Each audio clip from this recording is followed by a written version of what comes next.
Bicycle gears কি ভালো না খারাপ? বাইসাইকেল গিয়ার্স কি তোমার সাইকেলের স্পিড বাড়িয়ে দেয়? বাইসাইকেল গিয়ার্সের কাজটা কি? ওয়েল, আজকে আমি ভিডিওটা নিয়ে চলে এলাম বাইসাইকেল গিয়ার্সের ব্যাপারে। সো আজকে আমি তোমাদের কিছু মিথস দূর করব about bicycle gears. Well, hey guys, this is the boss on the wheels. কেমন আছো?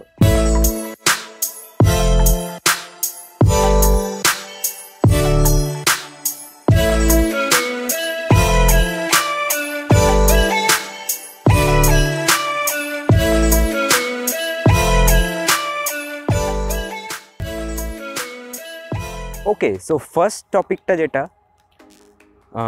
বাইসাইকেল গিয়ার্স থাকলে কি তোমার সাইকেলের স্পিড বেড়ে যায়? ওয়েল, একদমই না। এটা একদম ভুল কথা একটা। বাইসাইকেল গিয়ার্স থাকলে তুমি একটা অপটিমাম স্পিড পাও একটা স্পেসিফিক টেরেনের জন্য। বুঝতে পারলে না? একটা এক্সাম্পল দিই। লাইক তুমি তোমার সাইকেলটাকে চালাচ্ছ একটু উঁচু জায়গায়, লাইক কোনো পাহাড়ে বা ব্রিজে উঠছো, বা এরকম কোনো স্ল্যান্ট জায়গা আছে সেটায় উঠছো।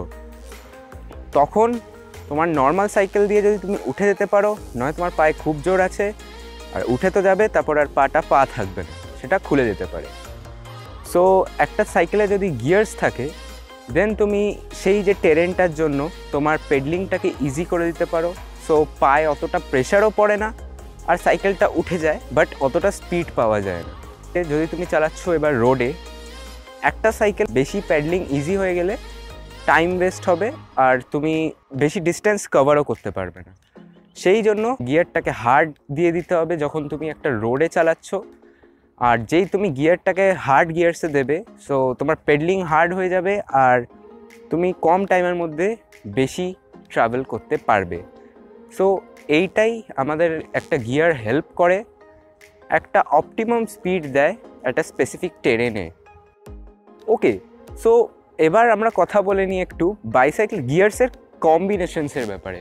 এবার অনেকজনই হয়তো জানবে না বাইসাইকেল গিয়ার্সের কম্বিনেশন মানে কাকে বলে। লাইক তোমরা হয়তো অনেকজনকে শুনেছো বলতে, আমার সাইকেলটা 21 স্পিডের। এবার এটার মানেটা কি? 21টা গিয়ার, এটা তো মানে পসিবল না। একটা সাইকেলে অতগুলো গিয়ার হলে মানে ওরকম কোনো ট্রেনে আমাদের যাওয়ার দরকারই পড়ে না যে এত বেশি লাগবে। সো 21 গিয়ার্সের মানে হচ্ছে পিছনে থাকবে তোমার 7 স্পিড আর সামনে থাকবে তোমার 3 স্পিড। নাও এরকম আরও কম্বিনেশনস আসে, লাইক 21 গিয়ার্স হয়ে গেল 3/7, মানে যেটা আগে থাকে 3/7। লাইক সেরকম আরও চলে আসে 24 স্পিডের 3/8, দেন আরও আসে লাইক 18 স্পিড চলে আসে। এরকম আলাদা আলাদা আলাদা আসতে থাকে। সো আরেকটা হয় that is little bit different আর একটু ভালো 21 বা এইরকম, যেটায় সামনে শুধু সিঙ্গল স্পিড থাকে, সেগুলো রিয়ারে মানে পিছনে থাকে হলো 9 স্পিড, 10 স্পিড, 11 অ্যান্ড 12 স্পিড এরকম থাকে।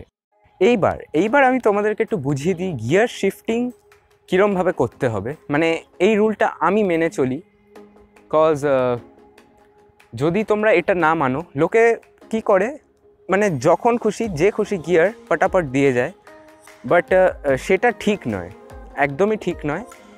এটায় তোমার চেনে অনেক বেশি স্ট্রেস পড়ে যায়, গিয়ার্সে স্ট্রেস পড়ে যায়, মানে গিয়ার্সে যে ডিরেলার সেগুলোয় স্ট্রেস পড়ে যায়, মানে অনেক চাপ হয়ে যায়। আর এইটা যদি তোমরা অনেক দিন ধরে ফলো করতে থাকো, তো গিয়ার খারাপ হতে বেশি দিন নেবে না।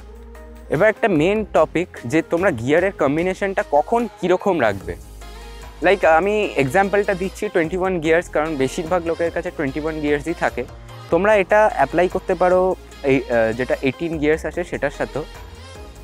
সো তোমাদের বেসিক্যালি যখন তোমরা সামনে ফার্স্ট গিয়ার দেবে, পিছনে সবসময় দেওয়া উচিত ফার্স্ট, সেকেন্ড আর থার্ড গিয়ার, এর বেশি এগোবে না।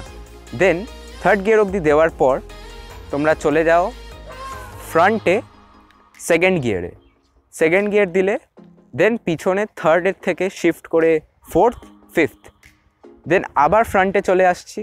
ফ্রন্টে তখন যদি আরও তোমার স্পিড লাগে, যেটা খুব কমই লাগে লোকেদের, থার্ড গিয়ারে দিয়ে দিতে পারো। বাট ওটা অনেক টাইট হয়ে যায়। বাট যদি তোমরা রোড রাইডিং করছো, একটু স্পিডে চালাতে চাও, একটু বেশি প্রেশার লাগবে, দেন অবভিয়াসলি তুমি দিতে পারো থার্ড গিয়ারে পিছনে। দেন যদি তোমার 18 গিয়ার্স কম্বিনেশন থাকে দেন 5 আর 6, আর যদি 21 থাকে দেন 5, 6 আর 7। এইরকমভাবে তোমায় কম্বিনেশনটা মেনটেন করতে হবে, তাহলে তোমার গিয়ার সেটটা খুবই ভালো থাকবে। আমি একটা মানে ভুলভাল কম্বিনেশন দিয়ে রেখেছি, লাইক পিছনে আমি দিয়েছি হলো এখানে 5th গিয়ারে আর সামনে দিয়েছি ফার্স্ট, তো পুরোটাই উল্টো কম্বিনেশন। আর তোমরা দেখতে পাবে যে চেনটা কতটা বেঁকে আছে, মানে এইটাই কি হয় যখন তুমি চালাও তো চেনের ওপর এটাতে স্ট্রেস পড়ে আর ওটা খারাপ হয়ে যেতে বেশি টাইম লাগে না। সো এইবার তোমরা দেখো যেরকম আমি বলেছিলাম কতটা ডিফারেন্স, পুরো স্ট্রেট। আমি ডেসক্রিপশানে যে কম্বিনেশনটা আছে সেটা দিয়ে দেবো, তোমরা দেখে নিতে পারো, তাহলে আস্তে আস্তে বুঝে যাবে। এইবার one of the main topics, তোমরা কোন জায়গায় কোন গিয়ার ইউজ করবে, মানে কোন টেরেনে কোন গিয়ার ইউজ করা উচিত। লাইক তোমরা যাচ্ছ একটা এরকম জায়গায় যেখানে নর্মালি প্যাডেল করা খুবই মুশকিল, একটা নর্মাল সাইকেলে যেখানে তুমি প্যাডেল করতে পারছো না, মানে তোমার আর একটু ইজি হলে ভালো হতো প্যাডলিংটা, সেই জায়গায় তুমি করে দিতে পারো ইজি গিয়ার্সে। দেন যদি তুমি দেখছো একটা এরকম মানে লাইক একটা রোডে চালাচ্ছো যেখানে কোনো ফ্রিকশনই নেই, খুব কম ফ্রিকশন, তখন তুমি করে দিতে পারো হার্ড গিয়ার্সে। একটু হার্ড করে দিলে প্যাডেল প্রেশারটা ঠিক হয়ে যাবে। যেরকম স্পিড চাও সেটা তোমার পুরো পায়ের ওপর ডিপেন্ড করে, সেটা তুমি নর্মাল সাইকেলেও তুলতে পারো আর গিয়ার সাইকেলেও, আলাদা কিছু হয় না। সো আমি এত গিয়ার্স করছি, আমার সাইকেলটা হলো কিস্টো KS007। নাও আমার সাইকেলে যে গিয়ার সেটটা দেওয়া সেটা কিস্টোর তরফ থেকেই দেওয়া। আমি ভেবেছিলাম হয়তো শিমানো হবে, বাট আপাতত এটা খুবই মানে ঠিকঠাকই পারফর্ম করছে। পরে হয়তো আমি এটাকে শিমানো টুর্নিতে কনভার্ট করে দেবো, তো দেখা যাক। এইবার আমি কিছু মিথসগুলো তোমাদের ধরি। অনেকজন বলে যে গিয়ার সাইকেলের চেন নাকি পড়ে যায়, আর পড়ে গেলে সেটা নাকি আর তোলা খুব মুশকিল। এটা তো মানে পুরোপুরি একটা ভুল কথা। আর আমি আরেকটা কথা বলতে চাই যে তোমাদের অনেকজনকে আমি দেখেছি, আমার সাইকেলের সাথে এটা হয়েছে, কখনো যদি দাঁড়িয়েছি, আমার কয়েকটা বন্ধু আছে ওরা গিয়ে দাঁড়িয়ে ওরা গিয়ারটাকে শিফট করে দেয়। তো এটার কি মানে তোমরা জানো না এটা করা মানে একদমই ঠিক না। যখন তুমি দাঁড়িয়ে কখনো গিয়ার শিফট করে দাও তো মানে কি হতে পারে তোমার চিন্তা নেই। ওই যে তারটা ওটা এত স্ট্রেস পড়ে যাবে, পরে তুমি যদি না জানো, কেউ যদি এটা করে দিয়ে চলে যায় তো পরে তোমারই অসুবিধা হবে। তুমি যদি পেডেল করো নয় চেন পড়ে যেতে পারে, আর না হলে মানে এত স্ট্রেসড হয়ে থাকবে যে পরে আস্তে আস্তে ওটা মানে খারাপ হতে বেশি টাইম নেবে না। এইগুলো একটু দেখে রাখবে, তোমরা কখনো এরকম দাঁড়িয়ে গিয়ারটাকে শিফট করে দিও না। ওকে, সো সামনে যেটা তোমরা দেখতে পাচ্ছ সেটা হলো আমার সাইকেলের গিয়ার সেট। 7 স্পিড এখানে পিছনে, সামনে আছে 3 স্পিড, তো কম্বিনেশনটা 21 স্পিডের। হাত নোংরা হয়ে গেল।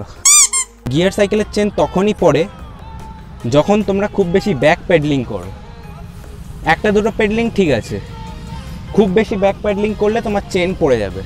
তো এটা হয়ে যেতে পারে তোমাদের। সাইকেলটা জাস্ট এরকমভাবে আরেকটু জোরেছে যদি ঘোরাই তো আটকে যাবে। এটা বেশিরভাগ তখনই হয় যখন তোমরা যদি কেউ ওরকম শিফট করে রেখেছো বা তোমরাই শিফট করেছো, ব্যাক পেডলিং করলেই চেনটা পড়ে যাবে। যদি পড়ে যায় কীভাবে ওটাতে আমি দেখিয়ে দিচ্ছি। যেরকমটা তোমরা দেখতে পাচ্ছ এখানে আমার সাইকেলের চেনটা পড়ে গেছে। সো এবার দেখো পুরো পড়ে গেছে। এখন যদি আমি এরকম চালাই তাহলে ঘুরবে না। সো এবার তুমি কি করতে পারো, এরকম একটা কিছু নোংরা টাইপসের মানে এরকম কিছু একটা প্লাস্টিক বা এরকম কোনো পাতা যদি পাও নিয়ে নাও, নিয়ে দেন এইরকমভাবে তুলে দেন এটাকে টেনে